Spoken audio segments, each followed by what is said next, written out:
On a dark evening, not far from the castle, a man and a woman, whose names were Alex and Maria. They were discussing today's evening, namely how Noah behaved at the table. They didn't like how he disrespected such an honorable guest as the emperor. Noah tried to justify his behavior by saying that he didn't feel good about it. The girl also said that Alex was overly nice to his brother, but he just did not want to spoil the atmosphere in the presence of the guest of honor at the banquet.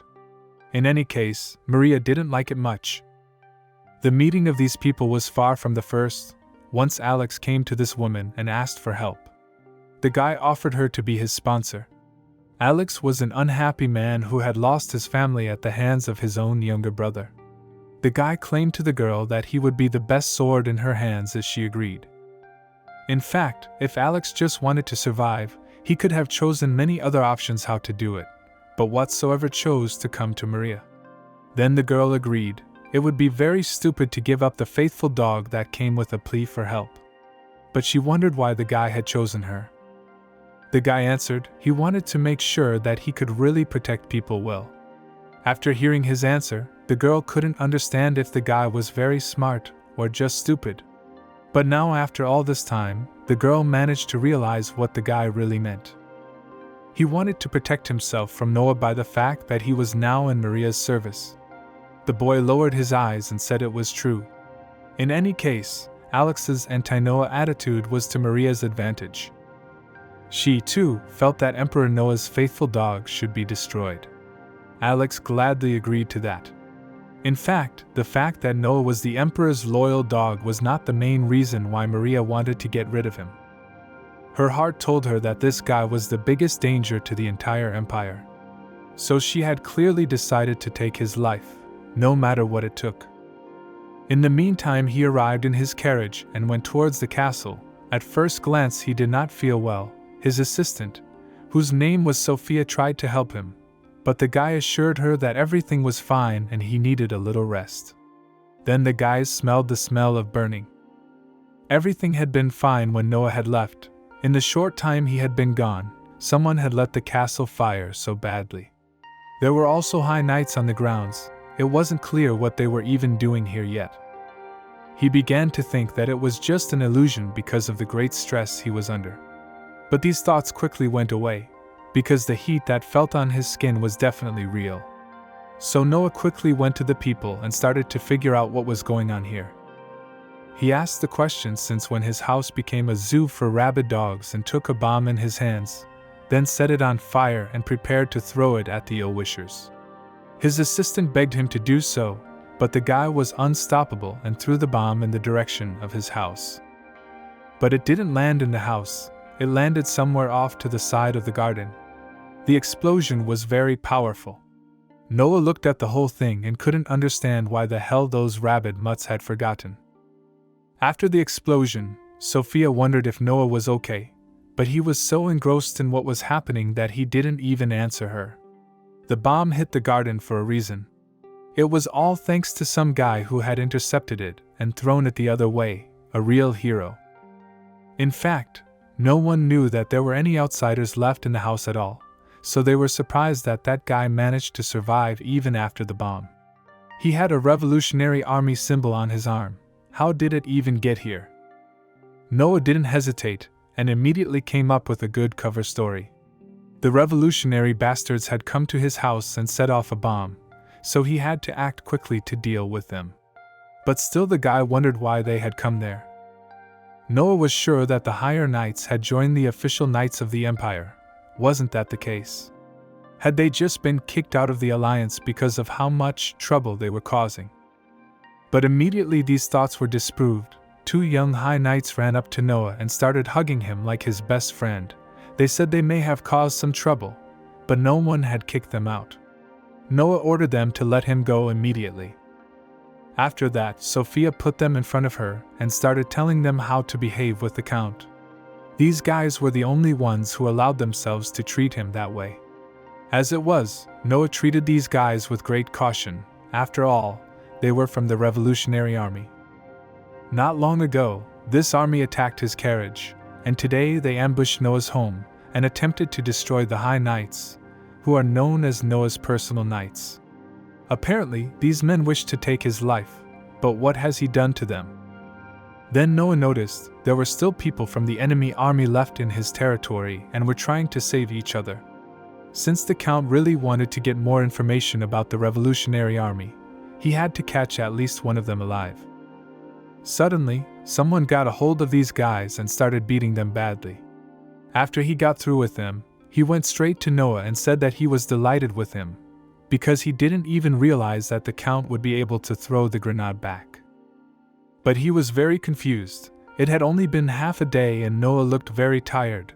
Had something happened at the Imperial Palace? This question was immediately answered by Sophia. She said that the Revolutionary Army ambushed him on the way to the palace. I think he has a strong inner turmoil, which was aggravated by fatigue from the journey.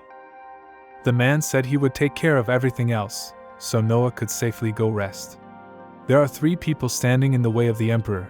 The first is the supreme commander of the 8-year war, and the emperor's personal guard. The second is the man who keeps the population calm with his outstanding politics and handling of finances. And finally, the third is the commander of the vanguard in the 8 years' war, as well as the emperor's faithful dog Noah. He usually operates in the shadows, so his presence is unpredictable and difficult to track.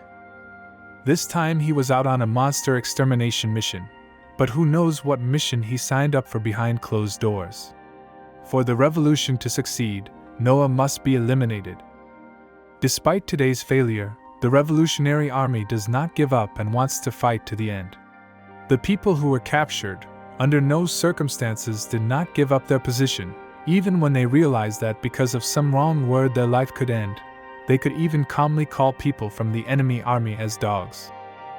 And this of course made them very angry. In response to this, they began to say that from the very first day of this battle, in the 8-year war, no one had raised a sword against the emperor, and would defend him as long as necessary, and then did whatever they wanted with the prisoner. The only problem was that now it would take a very long time to clean up all this mess, and to report to the Count that it was the dog who had done it, and not one of ours. The village had fallen on hard times, there was no food, and the weather was always gloomy. A little girl named Vika sat under the wall and cried a lot because she wanted to eat. One day she ate more food than she was supposed to. She was yelled at and scolded for this, and from that day on, she never managed to eat a crumb. At this rate, she was about to lose her life. Since people in the slums lose their lives all the time, no one is interested in the little girl's problems. Most likely no one will even remember about the girl if she disappears forever. But today must have been a lucky day. A little boy named Paul noticed that the girl was about to lose her life, so he shared his bread with her. Vika was very grateful to him for this, but she wondered where the guy managed to get this bread in such a difficult time. He answered that he got it from the Church of Atonement, or rather representatives of the church visited the slum dwellers and gave them free bread and water. Vika couldn't believe that someone had given her free food. Surely these people must have hidden something inside the bread. Pavel assured her that it was true and he would never give her any bad food, and confirmed it by the fact that someone had already eaten the bread. The girl said if it really was free, that guy would eat it all. Paul was upset that the girl didn't believe him, because he had been thinking about her all day, because she hadn't eaten anything for a week. Then Pavel said to the girl, "If you don't want to eat it, give it back." Vika didn't want to give the bread back yet. She had a couple more questions to ask the guy. She wasn't sure if the Church of Redemption was a religious organization. She had to pay a fee to be part of their congregation. Did they really give people free bread and water? Paul was very upset that Victoria didn't trust him so much, so he didn't even want to explain anything to her. He only said that she could not believe him. If she wanted, he could go to the Church of Redemption himself. He was also sure that if Vika didn't trust him, she would only lose the chance for a normal life. The girl thought for a moment, then shouted the boy's name before he got too far away. Basically, what difference did it make whether they poisoned the water or the bread? It made no difference to lose one's life to hunger or poison, and in the end she went with him. If indeed they did give nourishment as they say, it no longer matters if it brings them salvation or damnation. Noah had returned to the empire a week ago. The part of the estate that was engulfed in fire has already been brought to a more or less decent shape, and the rabid dogs that returned without warning will be given their own residence by Noah. So all that remains is to wait for the summoning of the Emperor while enjoying life in the human world. Also, the Earl decided to take care of all the overdue business. Someone suggested building another dam on Hart's property. The idea, of course, was crazy, because to realize it, it would take a very large amount of money and time. Then the man who suggested it came into the office, and the Count immediately decided to change his shoes. Yes, the task is really not easy, but it is not such a bad solution. From now on, the construction of the second dam is approved. After that incident, Noah could no longer be carefree towards William. But if he hadn't brought all those documents, the Earl would have been burned in his house. Meanwhile, Noah's there was some kind of conflict outside. The problem was that some people had taken food from others, and now they had come and ruined their property. Noah expected that there would be conflicts, because the knights of the manor and the higher knights never got along, but it was already obvious who was to blame for the situation. Don't the high knights have anything better to do? What a shame. William said that His Majesty sent them on missions all the time. But since they are back under Noah's command, they should continue to be loaded with tasks as well, since they have nothing left but training and waiting for new challenges. Noah was beginning to miss the demon realm, where there was nothing to do. He didn't even think he'd ever say that. William then started saying along the lines that maybe in the demon realm Noah was starting to get bored. After these words, the Earl assumed that William was tired and offered him a vacation, because what he said sounded extremely abnormal. He apologized, and asked not to be treated like an infirm old man. It upset him. William then asked, wasn't it standard practice to bring back family knights, even if they had already managed to become imperial knights, to avoid treason? No one would bring the troops back if they didn't believe in Noah's loyalty.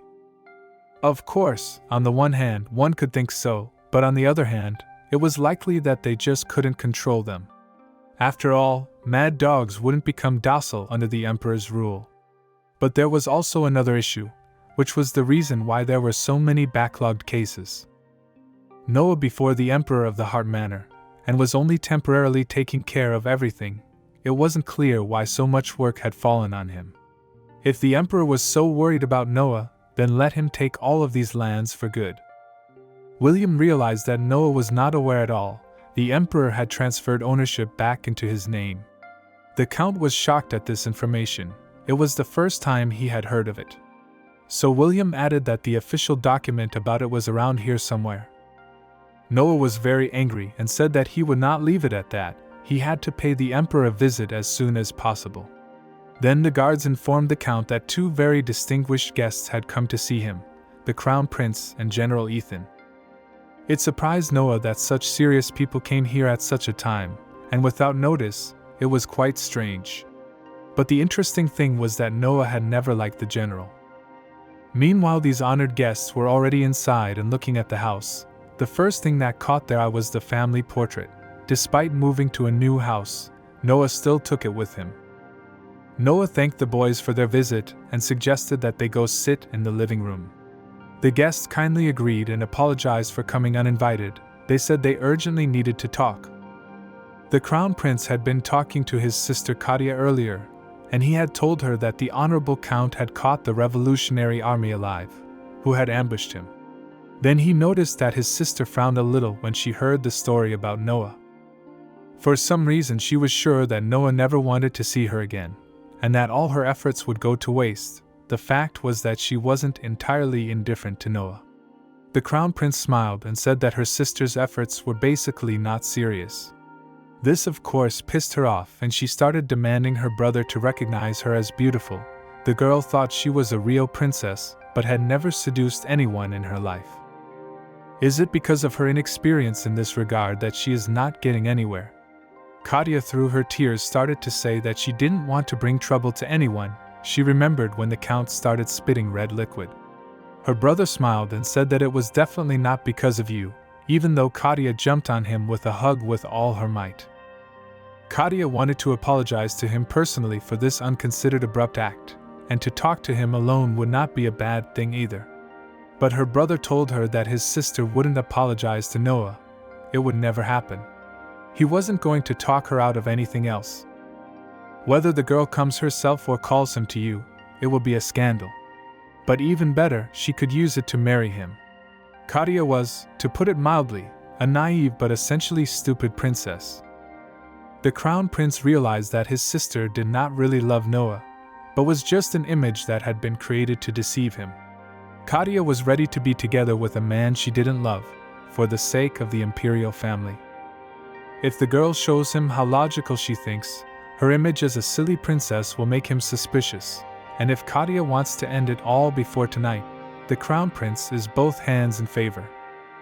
Katia said it was fine. She and her brother had to be sure to stay together, as the nobles were already in full discussion about who would inherit the throne next. However, the plan for the count was still in place. Katia has expressed her feelings for him, and everyone has long been aware of it. When they are near each other, no one has the right to look at Ethan in extra time. If the girl manages to tie such a talent to the imperial family, it will be very profitable. The crown prince was sure that his sister had her own reasons for wanting to be so mean to the earl, as she was not lacking in intuition. The crown prince decided to reiterate again that his sister could stop doing this at any time. Katia smiled and thanked her brother for the opportunity. In the end, the girl asked her brother to find out what Noah thinks about her, because if you don't find out beforehand, you can find yourself in a predicament, and you want everything to go according to plan from the beginning. Ethan and the crown prince had come here to find out if Noah had been upset by the princess' behavior the last time they'd met.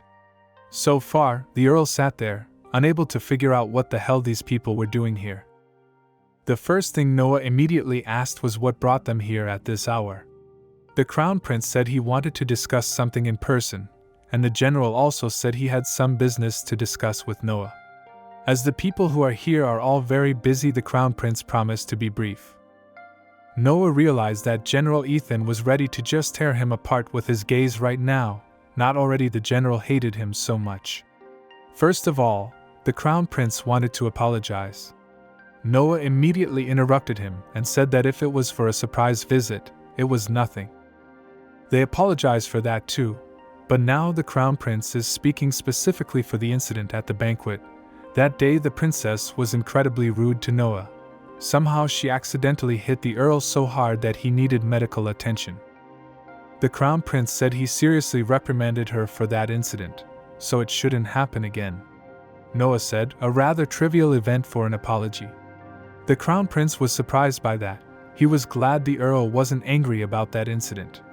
Of course, at that moment Noah was stunned, but somehow it wasn't the first time.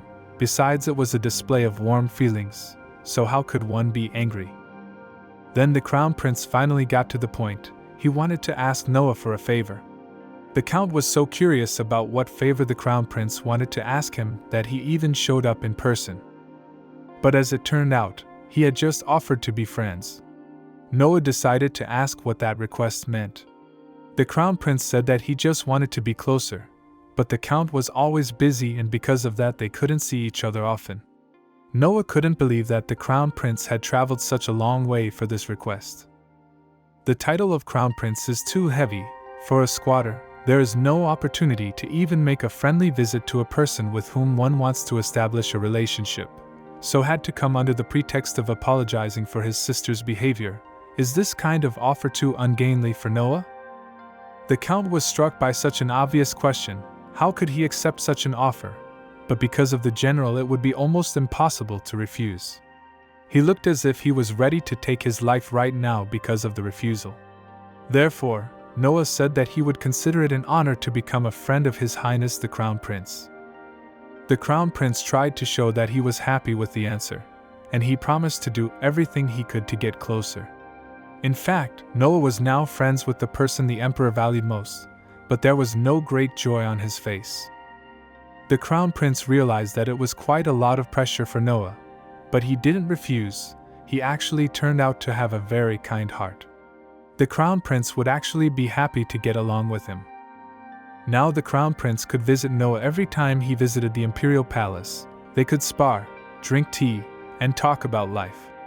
Noah didn't even know what to say, his mouth fell open. Since the crown prince had already heard the answer he wanted, he was going to leave. There was no need to see him off, as Noah was still waiting to talk to the general. The count really didn't want to be alone with the general, but the crown prince was unstoppable, and he left and said he would look forward to their next meeting. Noah didn't even know what he said to the general, but good thing he started talking first and greeted the count respectfully. It was obvious that Noah was worried, because he asked the general how he was doing in response to the greeting. Ethan knew that Noah was a very busy man, so he decided not to procrastinate, but to get straight to the point. He said that His Majesty wanted Noah to give him the revolutionary soldier who had been captured.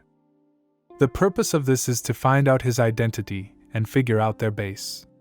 Of course, since Noah was the one who had caught the soldier, he had the right to refuse. The count was at least glad that Ethan had gotten straight to the point. He didn't want to have a long conversation with someone who didn't like him either. So he also kindly agreed before the soldier in the hands of the general, and decided to escort him out. The soldier was taken out of the cell, tied up, so he could be taken away at once. Ethan said that 3 men had ambushed him, and 2 of them had lost their lives, though according to the reports, only 1 had died in the explosion, and the fate of the other was unknown.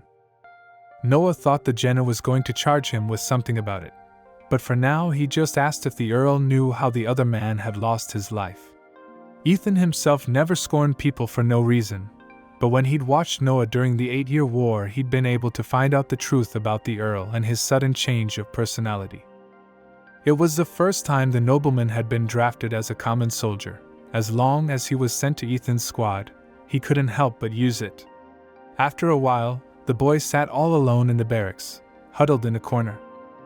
This child was too weak at that time to survive in a war zone. He had to choose cruelty as a means of survival.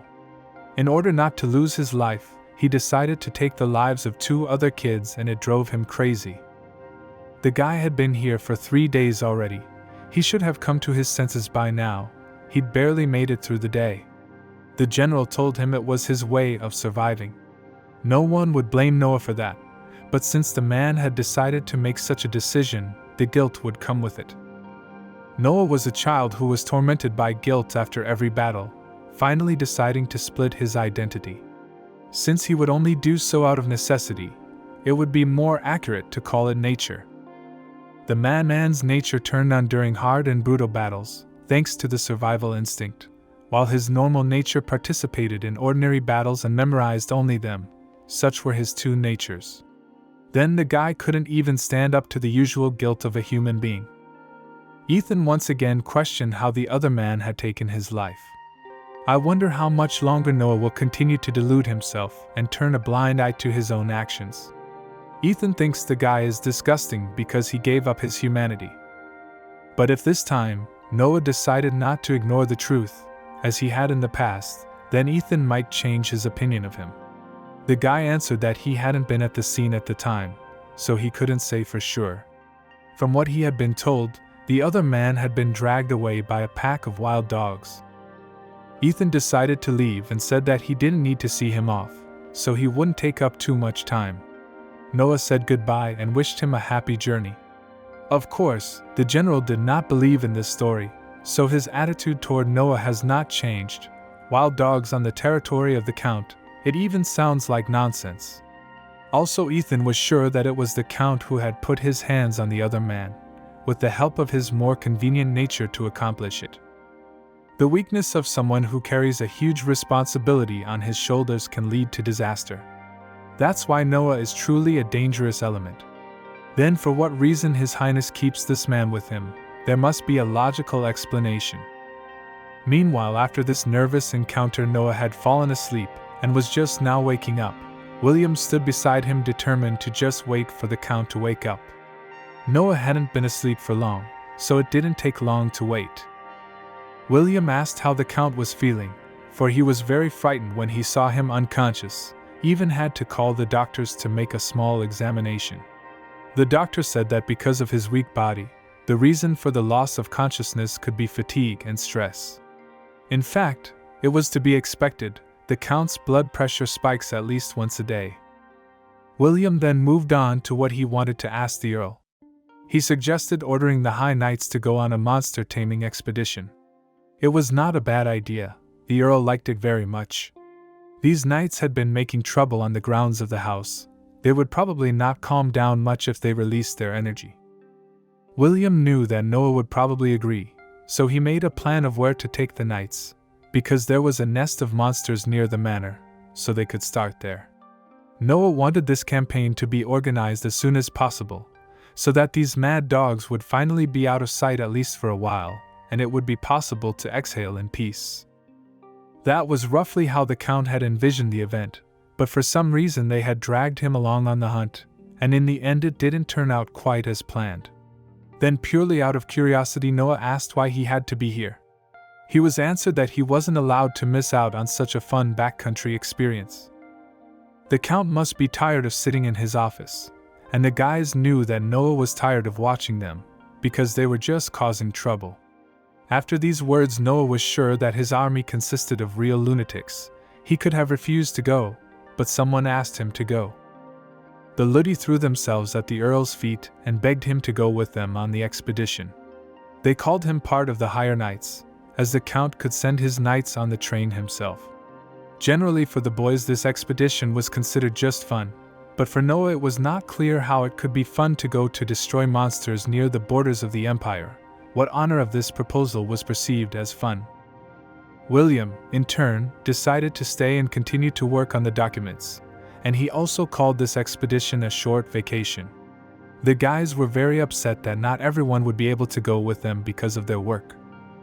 To the Earl he told him that he needed to treat the knights the same way he treated him, and also William's goal was to find the bastard hiding in the house. Surely while the Earl was away he would try to make his dirty move and then he would be caught. William at that point makes it sound like Noah can't refuse. The real compelling reason he had to agree was to catch the spy. If he's not caught in time, Noah could lose his life in an instant. The knights said that there was no need to be so shy. Everyone here was their own, and they had heard that the Count had not long ago gone on a monster taming expedition alone and returned with a wide smile. But in fact it was not true. A wide smile at the guy was because he properly rested in the castle of the King of Demons. When the guys had already arrived at the place, immediately noticed the monsters. It was urgent for everyone to get into their positions, and why take turns to attack? Noah missed the Demon Kingdom. At least he was physically comfortable there. As he did, he could also see that Lien had grown weary of it all as well. She was the knight the Emperor had personally recommended when Noah had made a request for someone capable of overseeing the Ghost Knights. She sets the standard for knights, and is an incredible knight herself, to the core, unlike these mad dogs. This woman, with her experience, could have joined any order of knights. It was even kind of awkward to keep her here. Noah wanted no part of it, and decided to let these dogs have all the fun they could. Noah didn't want to get into a fight with these dogs. He wanted them to deal with these monsters as soon as possible, and he didn't have to participate. During the fight, the guys even had time to argue among themselves about who would take the life of which monster. Then they noticed that the Count hadn't joined them. They seemed to be enjoying their vacation more than Noah. The Count replied to them that he would definitely take care of his vacation. There was no need to worry about it. The Count had the feeling that if he interfered, something would go wrong. Then the guy heard something behind him and decided to turn around. At the same moment an arrow flew into his shoulder. If he hadn't turned around, the arrow would have probably hit his throat. But where it came from, who wanted to ambush him, maybe it was representatives of another country. People from another country wouldn't do that if they didn't want to start a war. But if they didn't do it, then it was most likely professional knights who were sent to Noah's soul. The enemies saw that the Count had dodged the arrow, so they immediately started to take a new one and shoot again. Noah ordered Lien to cut the arrow so that it would no longer be visible. This procedure could have been very damaging during the extraction of the tip, but from the look on Noah's face, he wasn't going to do it twice. So the girl did so without further question. Now the arrowhead would penetrate deeper and deeper, because of which Noah might very soon begin to feel unbearable pain. Then the high knights came to guard the count, and were ready to take the fight. Then some people from the castle saw that there was some kind of massacre going on, and they recognized the guy who was wounded by the arrow. Judging by his hair and the fact that he had ghost knights with him, it was probably him. Now it remained to be seen who he was fighting with. The guys originally thought they were just calmly fighting monsters, but what they saw was more like an internal conflict. The man who was wounded is a hero of the Empire, and is not going to treat his wound at all yet. It's only been 2 years since the end of the 8-Year War, and people are attacking each other again. The unforgettable Noah was also injured. The Empire definitely didn't want war now. If you blamed those bastards for attacking the kingdom, you could get solid reparations from the Empire. Meanwhile, on the battlefield, Noah had taken some kind of drug that he said temporarily turned off his common sense. Leanne was shocked by what she heard, because such things are forbidden. Noah replied that there was simply no need to flaunt his use of it, and put his hand around his sword. The enemy army was already near, and it was time to take the fight. The count mounted his horse, then jumped and flew straight at the enemy. Then gives him the strongest blow with his sword, which cooks his opponent from his feet. Why says if you want to live, then I recommend you don't sniff anymore. Though since Noah caught one alive, he saw absolutely no point in the rest of them living. Then the count was attacked by another one from the back, but he was not ready to give his life to the second one. So his entire army that had come on the mission joined the fight, and began to crush the enemy. Noah then ordered Liam to keep an eye on the prisoner he had neutralized, and to give him first aid if he needed it. Noah then noticed how his allies were being too gentle with the enemy. He didn't deserve it. So the count went and showed visually how to deal with enemies who wanted to take their lives. He also said that his mad dogs on the battlefield became simple knights. In no case should not show magnanimity. It was urgent to take a pill, because the guys were not able to GA elementary things. The count kept repeating time after time, "You can't grant your enemies forgiveness. They might not understand it. Let the madness consume you completely. It's all about surviving." Almost immediately the enemies realized that they had chosen too strong an opponent, for they had suffered a huge loss. But it was initially too sweet an offer for them to refuse. One day in a neighboring kingdom, there was a proposal to attack the Earl's group. Even there was to be a reward for injuring him, but the main goal was to take his life. This man must be the one who despises Noah more than anyone else in the world, but does the odd act every now and then, what he really needed. It was a ferocious battle with swearing and shouting, an incredibly brutal battle. No one spared anyone. The battle would go on until the last night. Those who stood behind could see the man who was at the epicenter. They were terrified of how Noah's eyes shone as he tore someone to pieces. How can such a person be a hero of the Empire? This is a dangerous person for society, in general. Originally these guys should not have interfered. They did not know what kind of strong opponent they were going against. How anyone could even stay sane after encountering such psychopaths. Now it was no surprise at all that they were called ghost knights, and not high knights. They were clearly closer to demons rather than humans. It wasn't clear if the money had blinded them, or if they were just dumb as corks, or maybe both. They were as ruthless as they could be in combat. After the battle was over, Noah went to the captive and told him that he didn't like torture either, so he'd better tell him right away who was behind it all. Then complaints began to come in from the neighboring kingdom that the count was busy suppressing monsters near the borders. The kingdom believed that the battle they were involved in as a result of the ambush near the castle walls was an attempted armed invasion.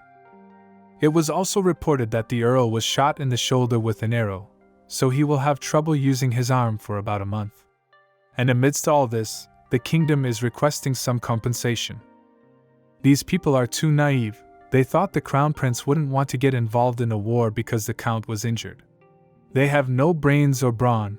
The king must have been too quiet during this time for them to do this. Then there was a suggestion to accuse the neighboring kingdom of organizing an ambush to corner them, but that option was not suitable. The crown prince ordered preparations for war. This information shocked everyone.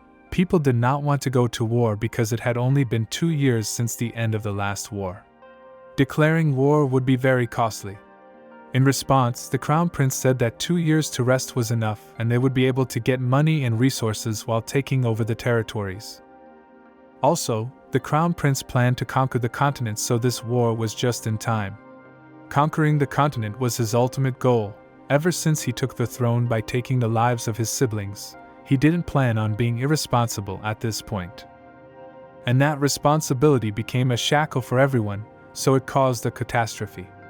While it doesn't hurt to be responsible, he prioritized his own guilt for taking the lives of his brothers and sisters, thus relegating the people of the empire to a secondary role, which is not the right order of hierarchy anyway. And so, now we had to get everyone to work quickly. The first thing to deal with was the Church of Atonement. It was a cult that was starting to gain a lot of popularity in the slums. With the country in chaos right now, it was understandable that the population was turning to faith to calm down. But the Church of Redemption had become too powerful, and before the war started, it would be the best option to eliminate any threat. Noah was the best person to deal with it, because he was the cause of these messes. Since it's about dealing with a small bunch of fans, even though Graf is injured, he should be able to handle this task without any problems. When the general heard this, he said that he objected, because this man was dangerous and should be treated very carefully.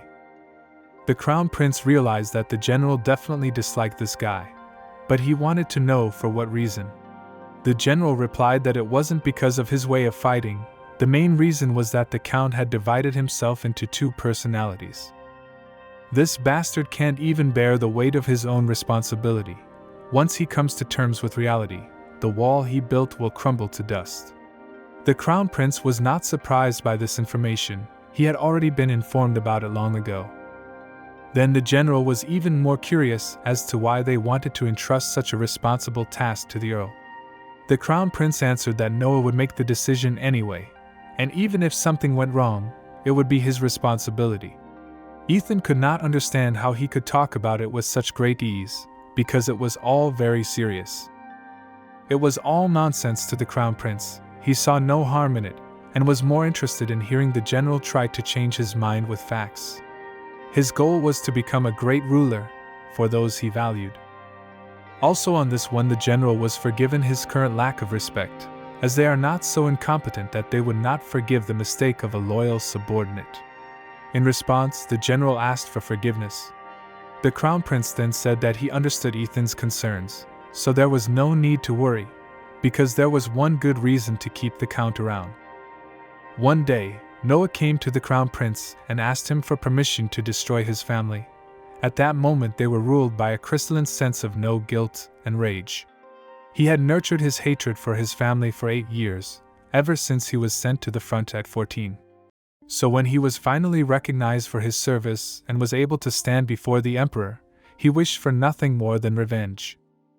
Most likely at that moment for Noah, it was a pleasant sight to see an example of the crown prince staging a coup to take the throne. At that moment there was no reason to refuse to take revenge on him. But at that moment, the crown prince decided to use it as his sword, wanted to improve it as much as possible and strengthen it. Noah then went on an expedition to put the demon king to sleep. In the end, the result was incredible, even managed to bring the body of the sleeper. With such an accomplishment, everyone around him had to call Noah the new hero. Whatever the reason was, Noah had taken the lives of his own family, and the only one of them left was corn, and the earl still needed the crown prince to deliver corn from this boon. Now Crone serves the duke to guarantee his own survival. Roughly speaking, the 2 brothers are at each other's throats. So Crone lived, the count will not go anywhere and will serve faithfully. Meanwhile, Noah had a bad dream about the battle he'd been through today. And when the guy woke up, he was already in the catheter home, completely bandaged. While driving, he tried to at least remember how it was. The pill he had taken turned off his brain completely. And by the time he remembered, he had already made it back to the manor. He couldn't understand when they made it back so quickly. While he'd been unconscious, this whole situation had somehow been resolved. He couldn't understand anything. If it hadn't been for the wound on his shoulder, he would have thought it was all a bad dream, and never believed it was real. He had to find out where William was, and Noah realized that he was going to be attacked, so he was partly prepared for it. In the meantime, William found a spy, the guy who was caught, very badly behaved, and not beautifully expressed in the direction of the hire, so he really wanted to hit him, but William is not much overdone and took his life. But that's okay, this spy wasn't the only one to get information from, so no matter, this guy got what he deserved. William was then informed that Noah had already arrived home. William realized he was completely behind schedule, so he ordered his assistant to follow that bird and find out who this guy was involved with, and who was behind it all. Also, William didn't forget to annul the shameful contract the loser spy had offered to sign. He then immediately advanced to meet Noah, greeted him, and began to ask about the wound. The Count replied that the arrow had hit his left shoulder, so it wouldn't affect his routine much. Since the Count was right-handed, it would not bring any problems. There was work to be done, a lot of documents piled up. Noah looked at him and said, "You have no shame or conscience, old man." And the boy also felt the red liquid and thought that William was also wounded. William was surprised that the Hale had managed to smell her, so he told her that he had just straightened up the spy and maybe the droplets had gotten on things. He was in such a hurry to get to the meeting that he didn't even have time to think about his odor. Noah was shocked that the butler had managed to find the spy. William also said that he wanted to bring him back alive, but something unforeseen had happened, and he apologized for that. Noah replied that there was no need to apologize, because if it was unforeseen, there was nothing to be done, and in his head he had a lot of questions, like what kind of butler is this, who with his own hands takes people's lives? William heard that Noah had dealt with the bad man, in case anything had been found out. Noah replied that everyone there had lost their lives and no one had been taken prisoner. The boy couldn't really remember anything, but he was sure that everything had happened exactly as he had said. This incident suggests that most likely the initiator of this whole thing should be taken seriously. The circle of suspects is thus very narrowed down, for example to a revolutionary army, an enemy party, or the head of the nobility. And it all boils down to the most likely suspect. In any case, and this adversary Noah would not be able to handle on his own, so William asked to request the emperor's help. Those words made Noah think that his butler was really useful. William apologized, in case he had crossed the boundaries of what was permissible. Noah didn't mind, of course. He'd wanted to visit the emperor for a long time now, to return the estate that for some reason had fallen under Noah's domain. He had to get this over with as soon as possible, before the Earl got into any more trouble. The Count's task today was to organize a peaceful and quiet life for himself as soon as possible. When Noah arrived at the Emperor's house, he was told that he had an important meeting with the Duke, so he had to wait a little longer. He was sure he would be able to see him right away. But there was nothing to be done. He had to do something to keep himself busy so that the time would pass faster. On the way, Noah saw that he wasn't the only one who had decided to visit the Emperor today, but the Crown Prince and his sister Katia were also in the castle. The boys noticed Noah too and said hello to him. The Count greeted them formally, as he should, and the Crown Prince came up to him and said that there was no need to be formal, because they were friends. The Crown Prince heard that the Earl was looking for something to occupy himself during this time, so he offered to spend time together and sat him at his table. His sister wasted no time and immediately began to hug the Earl. Noah replied that it was an honor to have tea together, but really if he had known it was going to be like this, he would have come later. The Crown Prince noticed that the Earl liked the tea, so he offered to give it with you. The guys were also worried that Noah only drank tea and didn't eat cookies, so Katia took the initiative and started feeding him everything on the table. On the one hand it looked quite nice, but on the other hand the Count didn't want to be here at all. The Crown Prince couldn't avoid the topic of the injury that Noah received while destroying monsters. He thinks that he should be careful because of the curse that weakens the Count's body. And he wondered why Noah was taking such an active part in the sorties against the monsters. Noah didn't know what to say, since he always participates there forcibly, so he decided to just cough. He was asked to be more careful, for he still had a long service to the Emperor ahead of him.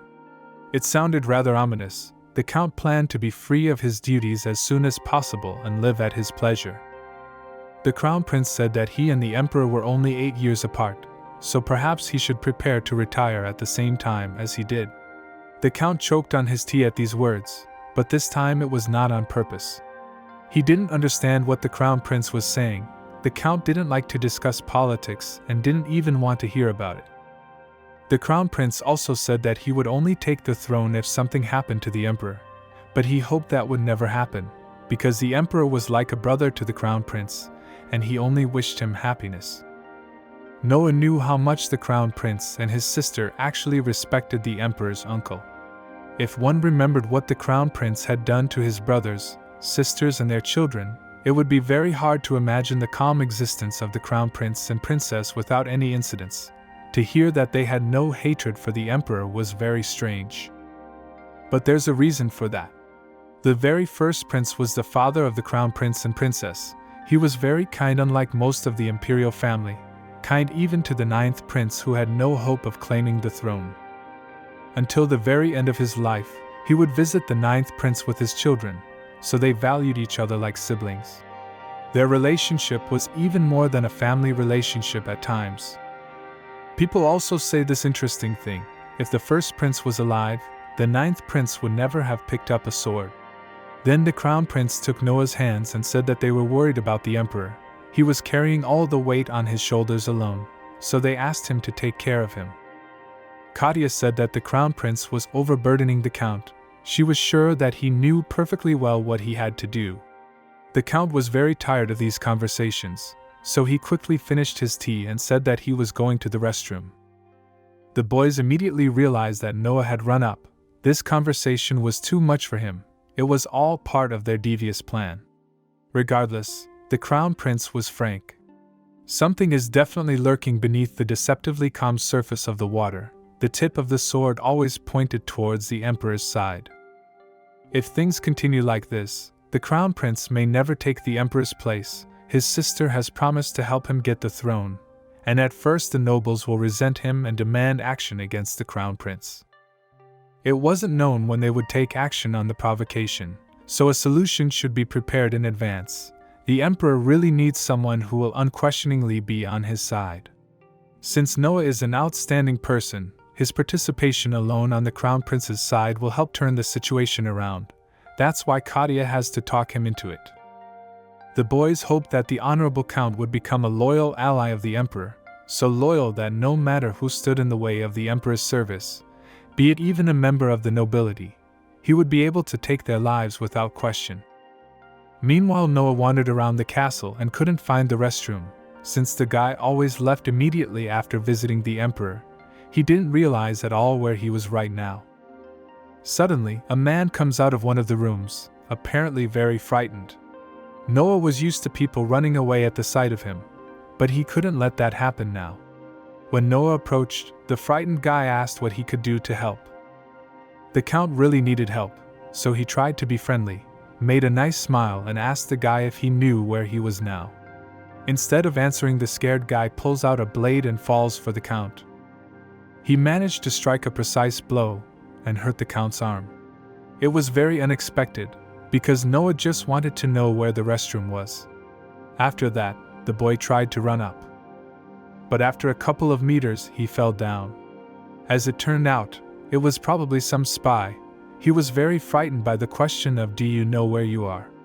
In his head, he was thinking that he had been found out, which was a bad time because he could finally steal the document he had been looking for a long time. And eventually Noah caught him. At the sound of fighting, someone came to the rescue, grabbed the spy by the neck and lifted him up. It turned out to be Crone, the Count's brother. Noah was shocked to see him, after all this time. But what was he doing here? The guys looked at each other for a long time, all the while the spy was weighing in the air. Then Noah noticed the document the spy was holding, and he wondered what it said. But his brother was ahead of him, and I took the valuable paper first. The boy was very surprised how such an important document fell into this man's hands. Crone had just come out of a meeting with the Emperor. He didn't think he could run into the Count here. As far as he knew, The Earl was also on his way to meet with the Emperor. Noah said it was true, he wanted to return the manor to him and ask a few questions. The boy didn't tell everything, because he doubted that this man needed to reveal all the cards. So the Count had managed to catch the spy while waiting. The Emperor would now be in his debt. Noah replied that he wasn't going to take his brother's glory, and he was sure that the spy would have been caught without him. The guy was actually really tired of it. There was a lot of stress everywhere. Then the Crown Prince and his sister saw that Noah was already injured. They began to worry that it was taking him so long to return. It was now clear that some unpleasantness had happened again. Everyone who was in the hall tried to help Noah, but he was on the table and could not answer anything. At first he was in shock, then people started to call for a doctor. The Count answered that everything was normal and he didn't need any help, but the flow of red liquid was too strong, even on the floor it was already there. Since the guy didn't say anything, people started to come up with different theories about what could have happened to him. Most likely he was wounded while flogging a spy. This weapon could have been treated with poison because of this effect. It was beginning to get to the point where the Count was losing consciousness, but the doctor was already there. The doctor was shocked that Noah was demanding help again. During the banquet, the doctor also rushed to break his head because he heard that the Count needed an ambulance. But there were only high-ranking officials around him who looked at the doctor with judgment. If these people care so much about his health, then please make sure that he finally stops getting injured. Because of this feeling of oppression, every call was very nerve-wracking for the doctor and roughly speaking took away a decade of his life. Luckily the weapon was poisonless, the wound was not deep, the Count's life was not threatened. The Crown Prince could not believe this verdict and pounced on the doctor asking him to check again. At this point Noah was saying that he really was fine. The Count realized that at this rate, the number of his enemies would only grow. Because of him, the poor doctor was suffering greatly, even though he had done his job perfectly. Then General Ethan came here. What a day it's been, everybody's here. He came to deliver a message. The Emperor has summoned the Honorable Earl to his office. The Count did not like the way the general looked at him. It was written on his face. Why are you here? But if the Emperor calls to him, then it is necessary to go. Noah also said that he was very grateful for everyone's concern, but there was no need to worry about him anymore. Everything was fine. Most likely Noah feels he doesn't need to bother others as he has no way to get rid of the curse. How one can continue to interpret his actions when he is so tactful is truly unfortunate. Noah didn't look happy. The Crown Prince thought he was acting too arrogant towards him. Meanwhile Crone went and sat down his karata. There he studied the document in more detail and realized that there was a budget for a war that no one knew about yet. Despite the fact that the war ended 2 years ago and no new one was planned, you have to be very careful, because the document says that a new conflict may start. In order to achieve his goals, Crone will especially help in this war this time. The Emperor said that Noah didn't look well. He heard that the guy caught a spy and got wounded. The Count replied that it didn't happen and he was fine. The Emperor noticed that Noah was sweating, so he was nervous. The Emperor replied that it should be as Noah said, but there was no need to try to hide his inner state, for the outside world could see everything. One of the Empire's most valuable talents should always be in a good mood. Surprisingly at the moment, the Count was actually feeling fine. He just wanted to go to the bathroom so badly that he never got there. He should have gone there first. Then the guys got to the point, but the Emperor said up front, if the guy wanted to return the estates he had written to him, it was an immediate rejection. This answer confused Noah so much that the need to go to the restroom temporarily disappeared. Then Noah asked a second question about the Higher Knights, but as it turned out it also concerned the Higher Knights. The Emperor was not going to take anything back.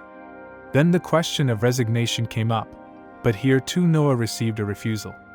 The Emperor could not understand when Noah started thinking about such nonsense. But it was very important for him, because he wanted to rest and live for himself. But the Emperor offered to fulfill one of his requests, and then he would fulfill one of the Count's 3 requests. There was something written on the paper about the Church of Atonement. It was a cult that had become rampant in the slums, and the emperor wanted Noah to get rid of it. The count was tired of hearing orders to get rid of someone or something, so perhaps he should refuse, even if he could fulfill his wish. The emperor also gave the same task to Crone and said that if he could do it, his wish would be granted. After that, Noah seemed to get motivated and agreed to do the task. And then he realized that he had just said it out of emotion and didn't really mean it. In the end, the guy just fell for the provocation, but who knows what Crone wants, the count must stop him at all costs. In fact, the request to eliminate this church did not come directly from the emperor, from the crown prince. There are certain guesses why it is necessary, but in no case cannot let this plan come to fruition. In that case, the emperor will grant the wish of the first one who fulfills the wish. But in any case it is better to reward Noah, because he is on the side of the emperor. Noah had made a promise to himself that he would at all costs complete this task first. Since things had turned out this way, the count was confident that he would absolutely defeat his brother. After a while, Noah was already sitting in his cubicle reading papers. William brought him tea. Noah noticed that for some reason his butler had started bringing him only tea and nothing else. William thought that the count was enjoying this drink at the emperor's house, because that was the reason why this tea was given as a gift. The earl actually enjoyed it. The flavor was very pleasant, but after each cup he had a strong urge to go to the bathroom. So Noah was to drink the elixir. William insisted and said it was for Noah's good. It must be good for the body, since the doctor gave it to him. If Noah is worried that there is some poison in it, it's not worth it. The drink has already been tested. The count replied that it wasn't just the poison, he just didn't like bitter things, but William had already prepared some sweets to snack on. Then Lien entered the house. She said that she had returned from her mission. Noah tried to drink the elixir. It was very bitter indeed, and then he asked if he had found out anything about the Church of Redemption. The girl replied that not much information was available. It was a cult that spreads mainly in the slums. The girl also handed over a hard copy of what she's about to tell you. They gather believers and offer them free food and wono. Unlike many other cults, they don't ask for allegiance or donations. But they do ask you to spread the faith of redemption. Actually, redemption is a very vague concept. The free food distribution should cost a good amount of money. At the moment they are sponsored by a few nobles. But considering the scope of their activities, such sponsorship would be too much for the average nobleman. If they don't want money and they don't want the birth of a religious leader, then what do they really want? What is their purpose? Anyway, Noah is starting to get close to the denouement, and since he's had the tea and elixir, he needs to go to the restroom first and then think about everything else. Lien was very glad that the count was going to do his own investigation. It meant that Noah would show how things were done by example and not just hand out orders. Being involved in a case with the count was an honor. Since it was all very dangerous, Lien gladly said that she would accompany Noah, but he didn't understand where he was going, because he was only going to the bathroom. But it was obvious that they would go together to the church. After a while, the guys were on their way to the main headquarters. It was better to start hiding his identity now, so the girl handed the count some clothes. Everything happened so quickly, he didn't even have time to prepare, and he was already on a mission.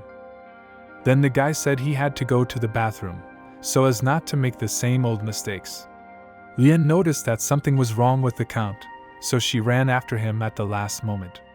But when she got there, the count was already gone. The girl remembered his pale face and cold sweat, biting his lips. Maybe this is the curse of demons. Then the guy happily walked out just from another corner. He was very worried that the girl would follow him. But on his way out he didn't see Liana anymore. Instead it was his brother Crone standing there. Noah was shocked when he saw him. It was too soon. It was just a reconnaissance. There was definitely something wrong with Noah's health. His body was starting to cough up red liquid just from the mere fright. The count had no right to show his weakness in front of this bastard, so he accepted the fight. His brother was surprised that Noah wasn't sitting at home with a wounded hand. If he was talking about the wound from the spy, it couldn't even be called a wound, just a scratch. But as it turned out, he wasn't talking about his right arm, but his left shoulder, an injury he had received while hunting monsters, but how did Crone know about it? Crone suggested that if Noah was wounded but moving normally, then those guys hadn't done their job properly. After those words, the Count realized that his brother had sent those men to get rid of him. It was necessary to destroy his brother here and now. Right before the battle started, Lien came in. She was looking for Noah and was very worried about him. Then she saw that he had red liquid coming out of his mouth and was very scared. Crone in turn showed his very cold stare. The girl almost lost her mind. Then she drew her sword and stood behind Noah's defense. The red liquid that was coming out of the guy definitely said that it was the effect of the curse. The girl began to consider herself unworthy of her rank as a knight. How could she let him get away?